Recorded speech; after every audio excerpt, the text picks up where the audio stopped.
Joe Biden, his campaign is flailing. It doesn't matter that his political opponent was just convicted of 34 felonies in New York. It turns out the last few polls have him running even with Joe Biden. In fact, here are the last few polls. Brand new Morning Consult poll, all taken in the aftermath of the conviction. Trump is up 1. In that poll just a few days ago, he was down by 1. That is not because Trump gained support. It's because Biden lost support. Forbes, Harris X, has Trump up 2 on Joe Biden. Reuters Ipsos has Trump down 2 to Biden, but Biden's only at 41%. That's not the way this election is going to end. INI TIPP has them tied. In other words, it turns out that you can convict your political opponents, and that's not going to change a thing if you're a crappy president. Joe Biden is an awful, awful president. And so it's time for more pandering. And apparently, they are going to really stump to get out the vote from gay voters. This is going to be their big thing. According to NBC News, the campaign plans to have a presence this month at more than 200 Pride events in 23 states, including all the battleground states, and to launch a paid media blitz aimed at mobilizing LGBTQ+ minus divided by sign voters. 2 campaign officials said in details first shared with NBC News. Yes, that's right. They're going to do voter outreach at the parades. Some of Biden's allies worry about waning support among LGBTQ+ minus divided by sign voters. A poll conducted in January by the LGBTQ+ minus divided by sign media advocacy group GLAAD found Joe Biden has overwhelming support from LGBTQ+ minus divided by sign voters overall and in battleground states. But Human Rights Campaign recently committed to spend $15 million in 6 battleground states to help Biden win in November because they are worried that nobody's going to show up for him. It turns out that people are just not all that enthusiastic about Joe Biden, whether they are gay or whether they are straight. So Joe Biden is pulling out all the stops. And that means that he sent out a series of tweets to the trans children. Yes, very important. He sent out a statement to all of the trans, queer, and intersex children out there.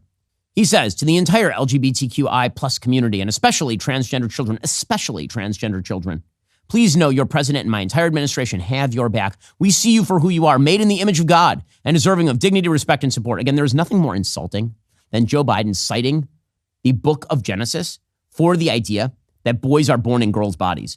He literally doesn't finish the exact same verse. Made in the image of God comes from the book of Genesis.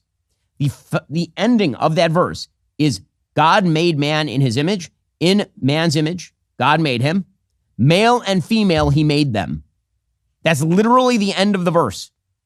But Joe Biden didn't give a crap about the Bible. In fact, the Bible is only useful when he can pretend to be a Christian while supporting abortion. Let me ask you something. What if there was a shadowy force that kept a log of every single thing you did every minute of the day? That'd be pretty weird if it weren't Santa Claus or God. What if I told you that's exactly what happens every time you go online? Your internet provider is allowed to store logs of every website you've ever visited and can legally sell that data to anybody. One of the reasons I use ExpressVPN. ExpressVPN reroutes your internet connection through their secure servers so your internet provider can't see or log what you do online. Many of you might be wondering, if I'm routing all my data through a VPN, doesn't that just mean the VPN can see what I'm doing and log my data instead? You are right to ask about this. Many VPNs claim to have a no logs policy, but they've been caught logging customer activity. ExpressVPN is the only VPN I trust because they use trusted server technology. This makes it impossible for their VPN servers to store any data, including logs of any ExpressVPN customer. You don't have to take my or ExpressVPN's word for it. ExpressVPN is so confident in their no logs claim, they even had one of the biggest assurance firms, PwC, audit their technology. Stop letting people keep logs of what you do online. Visit expressvpn.com/Ben Shapiro Show. Get 3 extra months for free. That's expressvpn.com/Ben Shapiro Show. expressvpn.com/Ben Shapiro Show to learn more. So he's stumping hard for the gay vote. He's also stumping quite hard for the pro vote. He continues to foist on Israel a deal that Israel certainly did not offer. He continues to pretend that Israel is making this offer that it never made, which is truly an incredible thing. He's playing this game. It's an idiot's game where he suggests that Israel made an offer. Israel never made the offer. Then he suggests that should take the offer that Israel never made. And now he's going to the UN Security Council to supposedly urge to take the offer. First of all, it's a terrorist group. You think they give 2 craps what the UN Security Council has to say? What he's actively attempting to do is have the UN Security Council force a deal Israel did not offer down on Israel while claiming that he is doing it on behalf of Israel, which is the most Orwellian garbage I have seen in quite a while. Meanwhile, he's sending out his State Department to claim that Israel should not, in fact, end. He's doing all this because he wants to win some votes in Dearborn, Michigan. He doesn't want the protesters in Chicago. Now, what he doesn't understand is that by prolonging this war, if the moron had just let Israel finish the job back in February, this war would be over already. Plus, there wouldn't be a war brewing on the northern border for Israel. Over the last 48 hours in Israel, has been firing tons of rockets into northern Israel. They set the entire northern border on fire, literally a giant wildfire in northern Israel. The tape is pretty astonishing. And there's loud clamor from all sides of the political aisle in Israel for Israel to go hard in the north. None of that would be happening if Joe Biden hadn't attempted, in order to placate his radical left fringe base, by pushing Israel into not going into Rafah and finishing the job. Now, the real reason that Egypt, for example, doesn't want Israel in Rafah is because it's been clear that for about a decade, Egypt has been allowing free run of that border in violation of treaty with both Israel and the United States. Egypt doesn't want that uncovered, so they want Israel to stop short. The Biden administration, again, in a bizarre attempt to pay off, is now putting pressure on Israel while claiming that it's putting pressure on. It's absolutely insane. Israel, by the way, has pushed back, saying, we didn't make that offer. What are you talking about?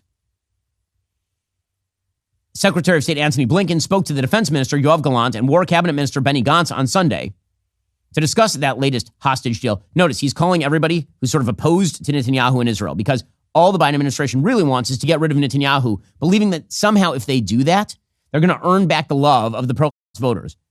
Spoiler alert, ain't going to happen. In his call with Gallant, Blinken, quote, commended Israel's readiness to conclude a deal and affirmed the onus is on to accept. Gallant confirmed he had emphasized Israel's commitment to dismantling as a governing and military authority. And he said that he discussed the issue of identifying and enabling the emergence of a local governing alternative. Now, here's the part that gets a little sticky. It turns out he's been murdering all of the local alternatives. In fact, there was a family in Gaza, Palestinian family, that had been facilitating the entry of humanitarian aid, so just went and murdered them all. In the end, Hamas will end up running Gaza unless this is extirpated. But Biden is openly attempting to stop Israel from doing all of that because he is a fool.